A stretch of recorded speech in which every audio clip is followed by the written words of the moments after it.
Look, this is not how I thought today was going to end, muttered Carter, staring blankly at the tall, lavender-skinned alien crouched in the entrance of his tent. Her luminous eyes were fixed on him with an intensity that made it impossible to decide if he should laugh, panic, or grab his emergency beacon.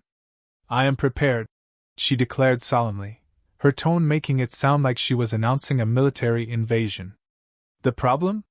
She was completely naked. "Prepared for what, exactly?" he asked, gripping his blanket like it was a shield against her unwavering confidence. "The bonding ritual," she replied as though that explained everything. Carter blinked. Once. Twice.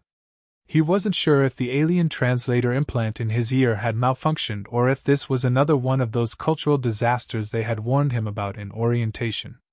His mind reeled as he processed the situation. Him, an average human diplomat stranded on an uncharted jungle planet with an alien ambassador. Her, a stunning but wildly confusing extraterrestrial who seemed to have skipped every chapter in the How to Interact with Humans manual. What bonding ritual? He finally managed to choke out. She tilted her head, her silver hair cascading over her shoulder in a way that would have been mesmerizing if not for the sheer absurdity of the moment. "The one described in your Earth cultural archives.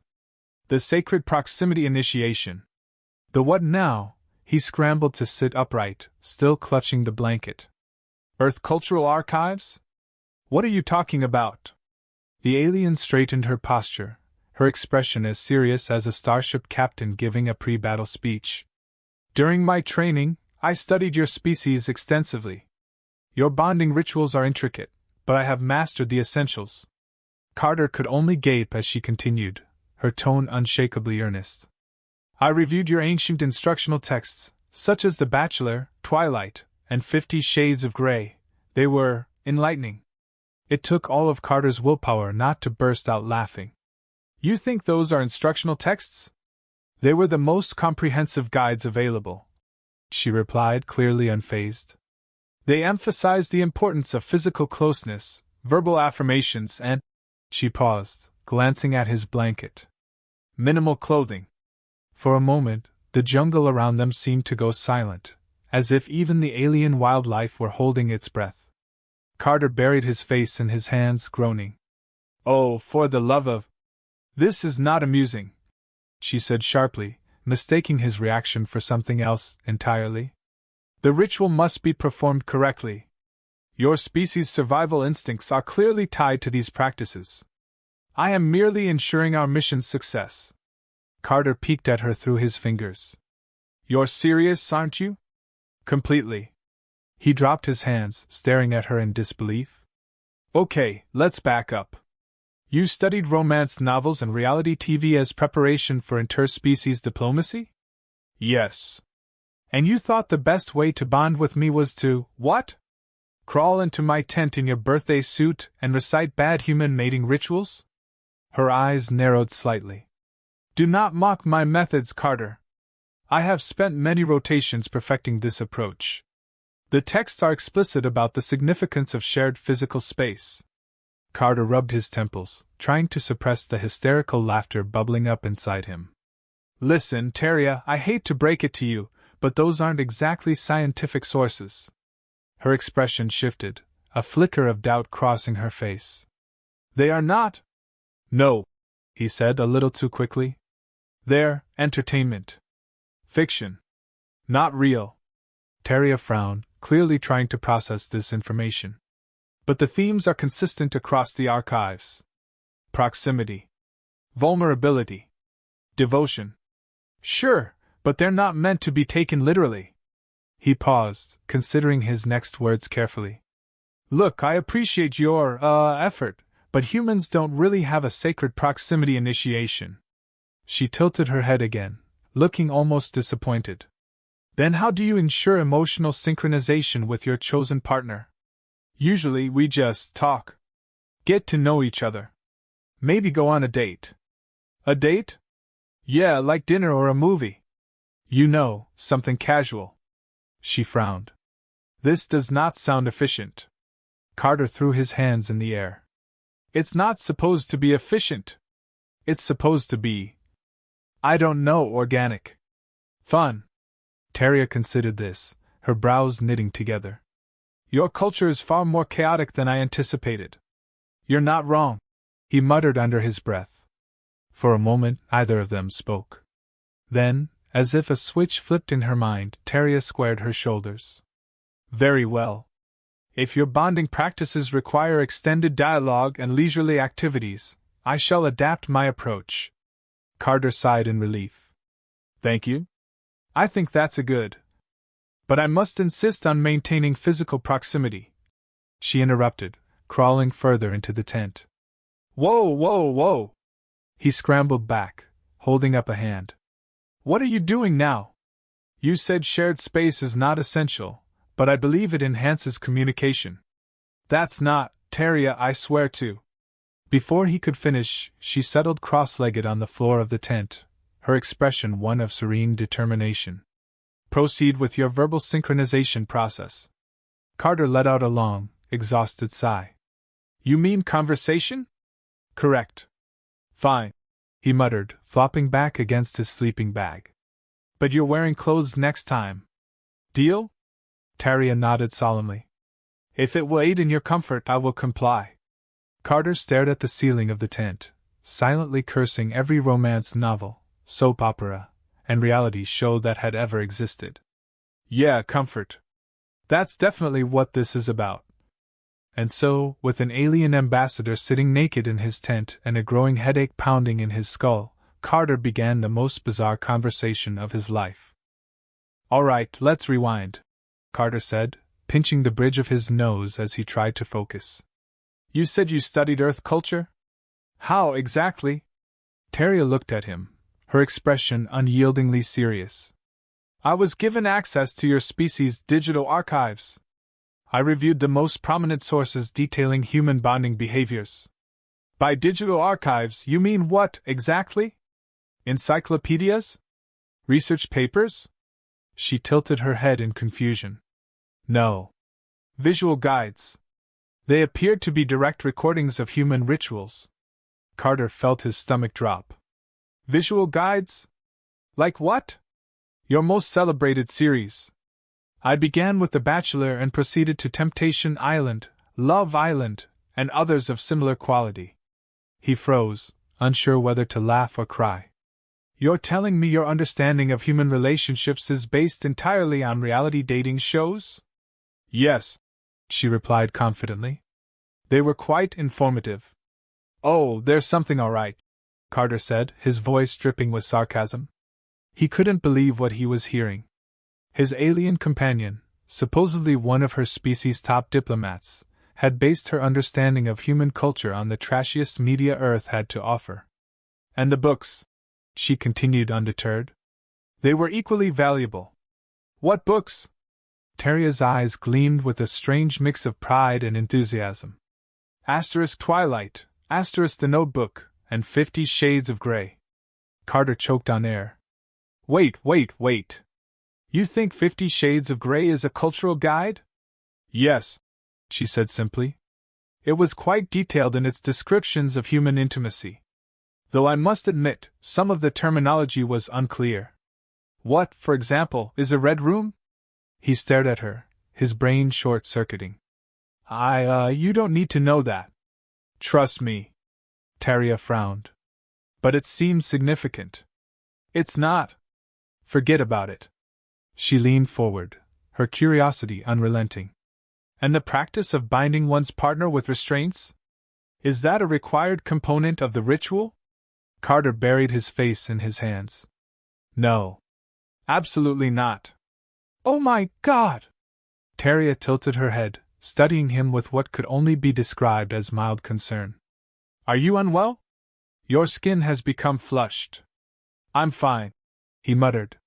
Just reevaluating every decision that led me to this moment. Her brow furrowed, and she sat back, clearly unsatisfied with his response. I do not understand. If these are not standard practices, why do your archives place such emphasis on them? Because they're not archives. They're entertainment. Fiction. Humans like to exaggerate things for fun. It's not meant to be taken literally. Terria's lips pressed together in a contemplative line. Then how am I to differentiate between what is true and what is fabricated? Well, for starters, Carter said, leaning forward, if it involves sparkly vampires or people whipping each other for no apparent reason, it's probably not real. She seemed to consider this, nodding slowly. I see. Your species enjoys creating elaborate scenarios for amusement. Exactly, Carter said, relieved that she was finally catching on. Then I assume the dramatic declarations of love are also exaggerated? Pretty much, yeah. And the spontaneous acts of physical intimacy in public spaces? Definitely not a thing. Her expression darkened slightly. So, when you declared earlier that you would die of embarrassment during the tent ritual, that was also an exaggeration? Yes? Carter said, suddenly unsure where this was going. Interesting. She fell silent, and for a moment, Carter thought the conversation was over. But then she leaned forward again, her gaze piercing. If your species does not rely on these rituals, how do you ensure successful bonding with a potential mate? He sighed, realizing there was no escaping this topic. Like I said before, we get to know each other. We talk, we spend time together, we figure out if we're compatible. Terria's eyes narrowed slightly. This process seems inefficient. It's not supposed to be efficient, Carter said, exasperated. It's supposed to be meaningful. You can't force a connection with someone. It has to happen naturally. She tilted her head again, her silver hair shimmering in the dim light of the tent. So, the absence of structure is a defining feature of human bonding? More or less, he replied. We're a messy species. We make mistakes, we learn, and we try again. That's just how it works. Terria's expression softened, and for the first time, Carter thought he saw a flicker of understanding in her eyes. Your methods are unconventional. But they are not without merit. Thanks, I guess? She nodded, as though coming to a decision. Very well. I will adapt my approach. Carter blinked. Wait, what does that mean? It means, she said, rising to her full height, that I will engage in your preferred method of bonding. We shall talk, spend time together, and determine our compatibility. Okay, great, he said, cautiously optimistic. That sounds reasonable. However, she added, her tone turning stern, I must insist on maintaining proximity. Physical closeness is an integral component of my species' bonding practices. Carter groaned. Teria, we just went over this. You don't need to. It is non-negotiable. She interrupted, her voice brooking no argument. Now let us begin the verbal synchronization process. He sighed, leaning back against the wall of the tent. Fine. But if you start quoting The Bachelor again, I'm out. Understood, she said, her lips quirking upward in what might have been the alien equivalent of a smile. And so, Carter found himself in the most bizarre bonding session of his life, trying to explain the complexities of human relationships to an alien ambassador who had apparently taken her crash course in human culture way too seriously.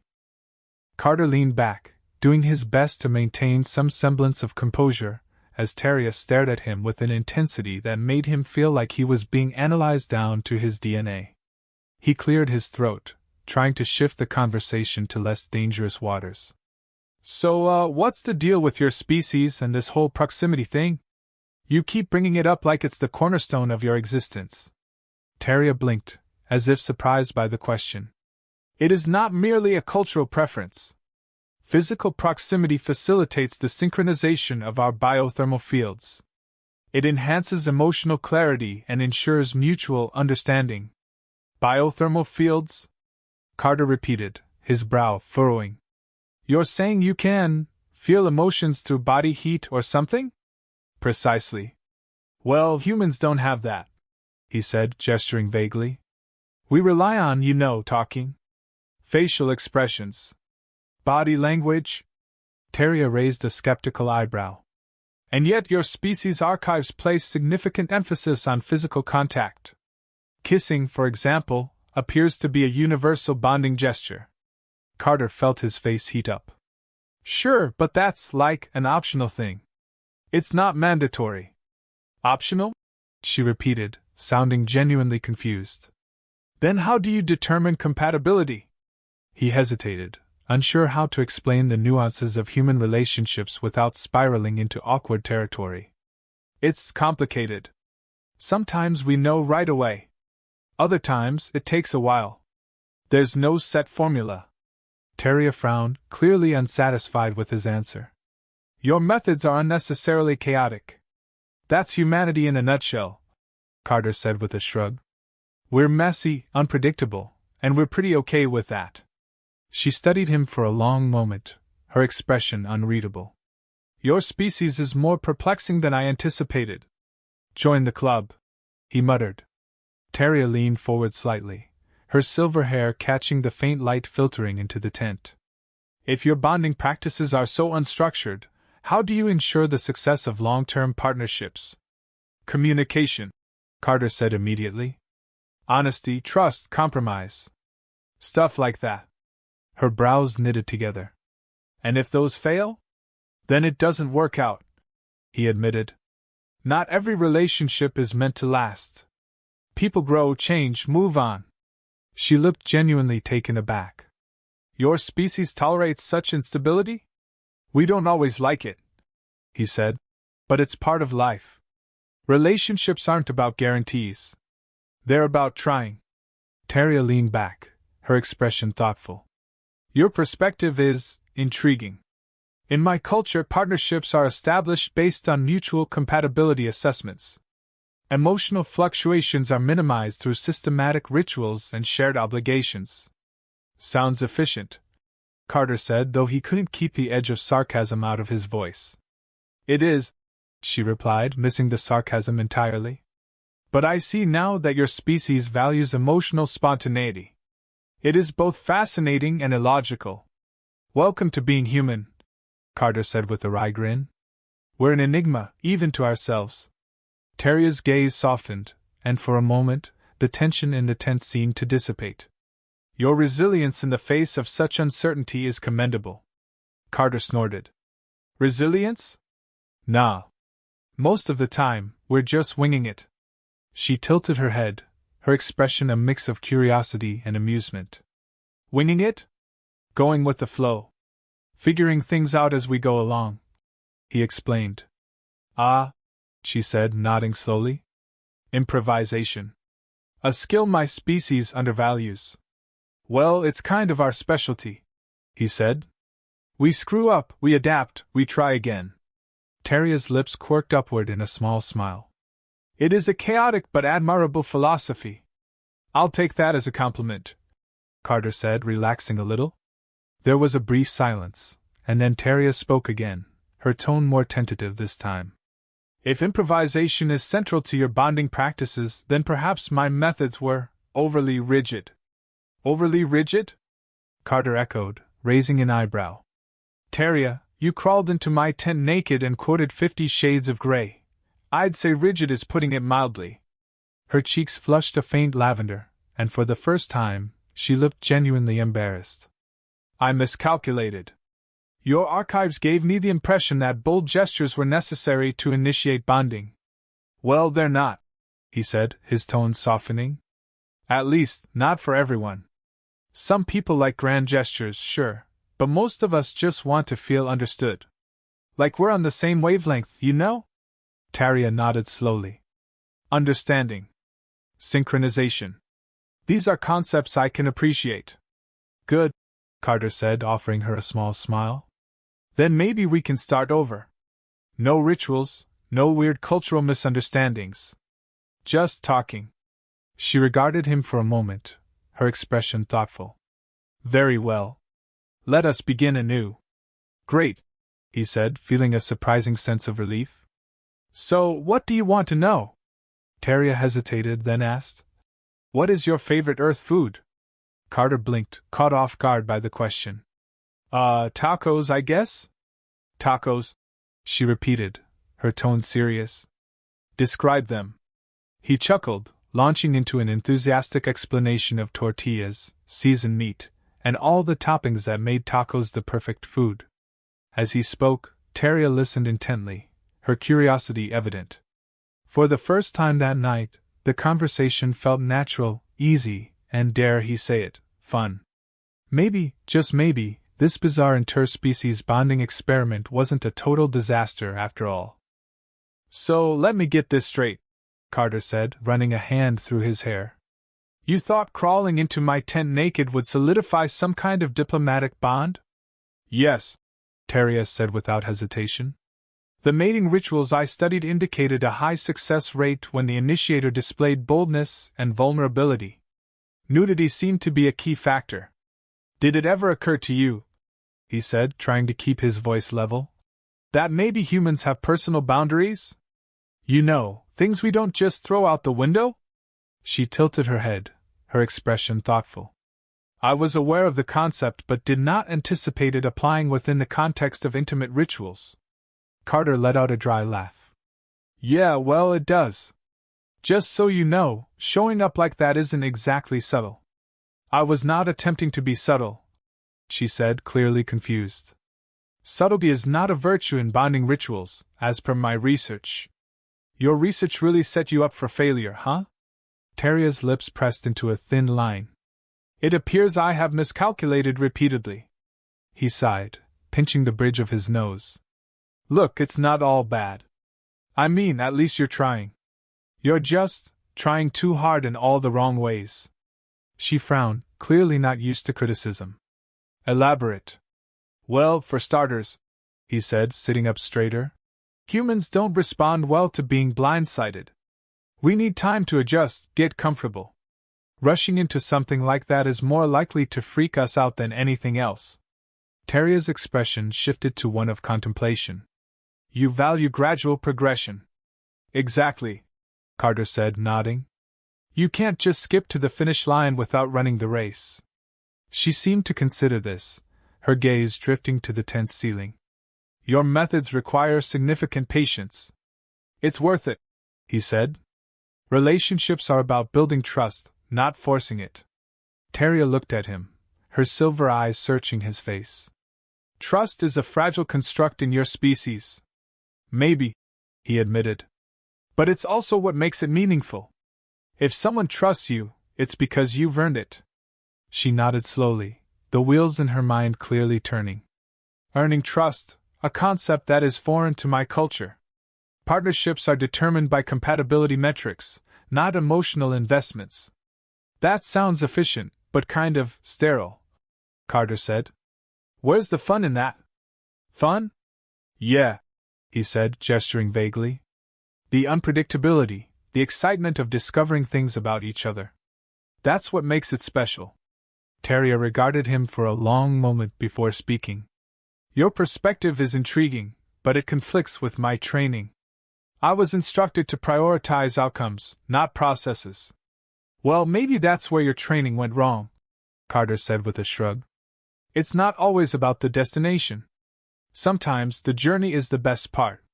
She seemed to chew on his words, her brow furrowed. Your philosophy is remarkably chaotic. Welcome to humanity, he said with a grin. We thrive on chaos. For a moment, silence filled the tent, but it wasn't uncomfortable. Teria seemed deep in thought, her posture unusually relaxed. Finally, she spoke again. You are unlike anyone I have encountered. Yeah, I get that a lot, he said with a chuckle. It was not meant as a compliment, she added, though there was a hint of amusement in her tone. Harsh, he said, clutching his chest in mock offense. She tilted her head. You exhibit an unusual degree of levity, even in serious conversations. Is this typical of your species? Pretty much, he said. Humor's how we cope. Life's messy, so we laugh at it. That is unconventional, she said, though her lips twitched slightly, as if she were fighting a smile. Unconventional's my middle name, he said with a wink. Teria arched an eyebrow. I was not aware humans had multiple names indicating personality traits. He laughed. Okay, note to self, sarcasm doesn't translate well. I am learning, she said, her tone almost playful. Good, he said, his grin widening. You're getting the hang of it. Another pause settled between them, this one filled with a strange but not unpleasant tension. Taria broke it first, her voice softer than before. You spoke earlier of trust. Does this mean you trust me? He hesitated, caught off guard by the vulnerability in her question. I think you're trying your best, and that counts for a lot. She nodded, seeming satisfied with his answer. And you? Do you wish to continue this journey? Carter looked at her, really looked at her, and for the first time, he saw past the awkwardness and cultural missteps. There was a genuine earnestness in her gaze, a desire to understand and connect. Yeah, he said, surprising even himself. I think I do. Taria's lips curved into what he could only describe as a tentative smile. Then I will endeavor to adapt. Perhaps, in time, I will come to understand your chaotic methods. Trust me, he said, leaning back with a grin. You've already made more progress than you think. And for the first time since this absurd encounter began, Carter felt a strange sense of optimism. Maybe this whole interspecies bonding thing wasn't such a bad idea after all. Carter sat cross-legged in the tent, his head in his hands, as Taria meticulously adjusted her posture to mimic what she assumed was a human, relaxed stance. It wasn't working. Her back was too straight, her shoulders too stiff, and her attempt at a casual smile resembled a predator sizing up prey. So let me get this straight, Carter began, glancing up at her. Your species has been observing humans for decades, and you came to the conclusion that reality TV shows and romance novels were the pinnacle of our culture? Taria nodded earnestly. They were the most widely distributed forms of human media in our archives. Their themes suggested a deep focus on dramatic conflict, impulsive decision-making, and the centrality of physical attraction in bonding rituals. He groaned, rubbing his temples. Yeah, those don't exactly scream cultural accuracy. You could have at least thrown in a nature documentary or a sitcom. Her brows knitted together. Documentaries lack the emotional intensity required to study relational dynamics, and comedies perplex me. Why does falling over furniture elicit amusement? Because it's funny, Carter said, exasperated. It's relatable. People laugh at it because we've all done something stupid like that. Your species finds solace in shared inadequacy? She asked, her tone tinged with genuine confusion. Pretty much, he admitted, cracking a grin. It's part of the human experience. Nobody's perfect, and we like to laugh at ourselves when we screw up. Taria tilted her head, her expression thoughtful. Humility as a bonding mechanism, intriguing. My people are taught to conceal weakness, not celebrate it. Well, maybe that's the problem, Carter said, leaning forward. You're trying so hard to be perfect that you're missing out on the messy stuff that makes relationships fun. She regarded him intently, her gaze uncomfortably piercing. Your advice is inconsistent. Earlier, you emphasized trust and gradual progression. Now you extol the virtues of imperfection and chaos. Welcome to humanity, he said with a wry smile. We're walking contradictions. Keeps things interesting. Taria leaned back, her movements measured and deliberate. If I am to understand your culture, I must embrace its paradoxes. This will require substantial adaptation. Start small, Carter suggested. Baby steps. Maybe tone down the grand gestures and focus on just being yourself. She frowned. But myself is alien to you. Will that not hinder our bonding efforts? Not if you're honest about it, he said. Humans value authenticity. We don't need you to be like us, we just want you to be real. Her frown deepened. Authenticity is not a trait my people prioritize in diplomatic interactions. We are trained to present idealized versions of ourselves to minimize conflict.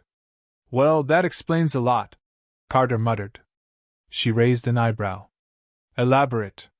It's like you're trying to impress me instead of actually connecting with me, he said.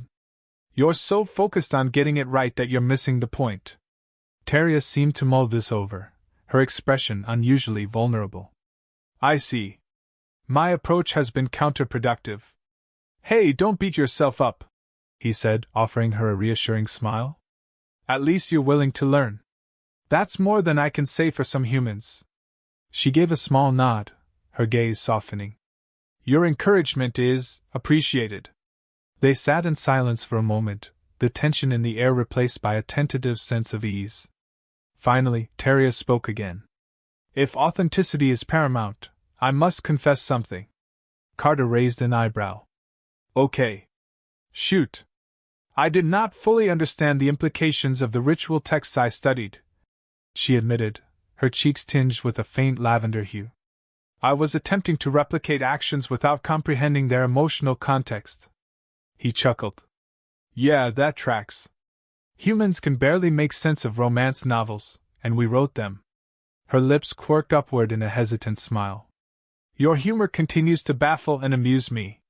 Good, he said, leaning back. Keeps you on your toes. She tilted her head, her silver hair cascading over her shoulder. Toes? It's an expression, he said with a laugh. It means staying alert, ready for anything. Ah, she said, nodding. Your language is rife with metaphors. This complicates my efforts to communicate effectively. You're doing fine, he said. Better than fine, actually. Just keep being honest, and the rest will fall into place. Her gaze softened further, and for the first time, she looked genuinely at ease. Thank you, Carter. Your patience and guidance are invaluable. Don't mention it, he said, feeling an unexpected warmth in her words.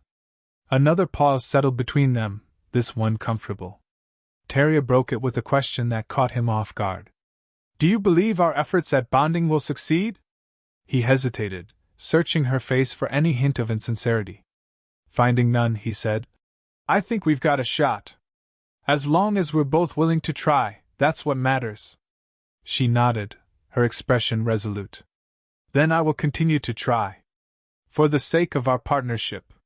For the sake of intergalactic diplomacy, he said with a grin, raising an imaginary glass.